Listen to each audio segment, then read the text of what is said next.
What's up, family? Welcome back to the channel. Now get ready and buckle up because today we've got drama, African drama, and it's the spicy kind. Now, South African singer Tyla just announced a Lagos date for her APOP World Tour on December 22nd, and a whole lot of Nigerians are out here like, we do not want you here. Boycott calls flying all over X like mosquitoes in Lagos during rainy season. People linking it to the attacks and killings of Nigerians in South Africa, while some even saying no South African artist should step foot in Nigerian soil right now. Today we're breaking exactly why Tyla's concert is catching this heavy heat, what's really going on, and whether this boycott actually makes sense. Stick with me to the end. This one is important and a little bit messy, so let's get into it. Don't forget to like and subscribe so that you will stay updated on things that are happening in the entertainment industry. Quick context for anybody living under a rock. Tyla is the Grammy-winning South African star behind the massive hit Water. You know that one, the song that made half the internet start twerking in the shower. She's mixed Zulu, Irish, Mauritian, Indian, and classified as color in South Africa.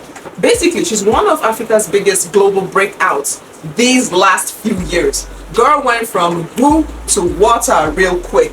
Just this week, she dropped this date for her A-pop World Tour. Starts in Europe in October, hits the US, then Africa. Lagos on December 22nd, Cape Town January 4th, Johannesburg January 9th.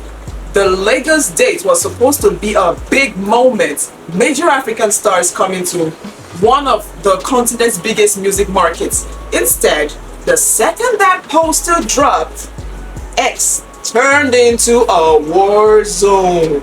Chaos, like absolutely chaos, mind-blowing chaos. Now the backlash. Why Nigerians are saying you are not welcome. The moment the tour posters went up, X went wilder than a WhatsApp group when NEPA takes lights. People posting things like, any Nigerian who attends Tyla concerts in Lagos is just as useless as the government. No South African artist should be hosting a concert or show in Nigeria. It's the audacity for me.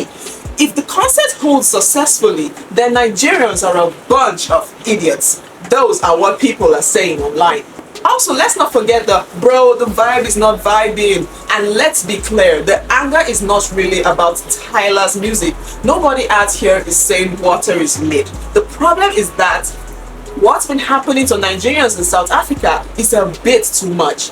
Xenophobic attacks on African migrants, especially Nigerians, have been a recurring nightmare for years. Shops looted, people beaten, and recently the reported buying of a Nigerian national, Chika Ibe, in Cape Town just poured fresh fuel on the fire. Like the fire was already burning and somebody just threw a whole jerry can of petrol in it. A lot of Nigerians feel like while our people are getting attacked, harassed by police, and sometimes spied, South Africa's entertainers are expecting to roll up in Lagos, cash out, and leave. No. Real public condemnation, a solidarity, nothing. The argument is simple. If South Africans doesn't respect Nigerian lives, why should Nigerians roll out the red carpets and the pure water for South African artists? Some call it collective punishment, others say it's a symbolic stand. A peaceful boycott to send a message that African lives also matters, including Nigerian ones. The other side, now let's look at what the other side, the people defending the concert. But not everyone is on the boycott train. Some people are like, hold up, let's not do this. Human rights activist Omoyele Sowore comes out swinging against the call. He said, artists should not be held responsible for the failures of politicians. Tyla is not the one that's attacking Nigerians. The real blame belongs to the leaders. Tinubu on one side, Ramaphosa on the other. His position was clear. Tyla's Lagos concert must go on. Other voices online are saying music must be separate from politics. Punishing one 24-year-old singer for the sins of her country's government is unfair. Nigerian fans who love her music shouldn't be shamed for wanting to go dance and enjoy her show. Some people pointed out that Tyla has collaborated with Nigerian artists before and has shown love to the culture. Then there's the practical side. Lagos is a massive market. Yes, cancelling and boycotting could cost promoters, vendors, and local workers real money.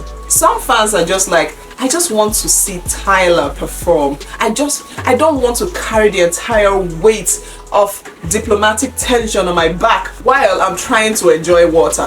Fair point. Stressful times. Xenophobia in South Africa against other Africans, some call it Afrophobia, has been documented for years. Nigerians, Zimbabweans, Mozambicans, shops have been burned, people have been forced out, hostility left and right, and the governments on both sides often slow, sometimes looking like they don't even care. So when high-profile South African artists announces a show in Nigeria right after fresh reports of attack, it feels tone deaf to a lot of people. The silence or the perceived silence from many South African celebrities on these issues just made it worse. At the same time, Nigerians and South Africans are the two biggest economies and cultural powerhouses on the continent. Constant online wars between Nigeria and SA hurt everybody. Music, Hollywood, Amapiano, Afrobeat, these things travel and make money because Africans support each other. Turning every issue into a total cultural boycott risks isolation the continent even more. So the real question becomes, is boycotting Tyla the most effective way to demand better treatment of Nigerians in South Africa? Or should the pressure be aimed higher at governments, foreign ministries, and the people who actually have power to do something? And as of right now, the concert is still scheduled for December 22nd. No official cancellation, the debate is still raging online like an endless Twitter space argument. Some people will buy tickets and go, others will stay on principle. Both sides have valid feelings. I'm not here to dispute anybody's opinion. Personally, I understand the anger. Seeing your people attacked abroad while the other side stars come performing and collect their bags can feel insulting. It stings. At the same time, holding a 24-year-old singer solely responsible for systematic failure is messy. The most powerful pressure usually comes when the government and institutions are forced to act, not when individual artists become the only target.